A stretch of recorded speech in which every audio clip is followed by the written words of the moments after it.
Hello, this is Amber with WaveRez, and we're going to go over how to create a comped ticket.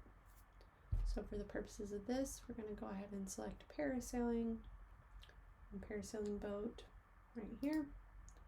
This is going to auto-populate all the information from the matrix selection we just made. So parasailing 12, and the date, and fees. So we're just going to go to parasail and hit next. So if we're wanting to comp this order, I'm just going to hit walk up for the purposes of this demonstration, but in the payment options, we would select change and hit comp ticket. So what this does is zeroes out the ticket. So if we complete booking, this gives us a reservation for that date and time and that trip.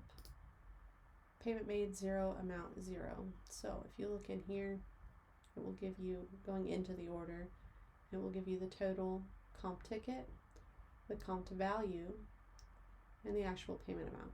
So that was the value of the ticket, and this was the total paid amount is 0. Now if you come to the payments tab, you can see the comp ticket amount was 0. And that's the payment type on that order, allows it to zero out without taking any payment.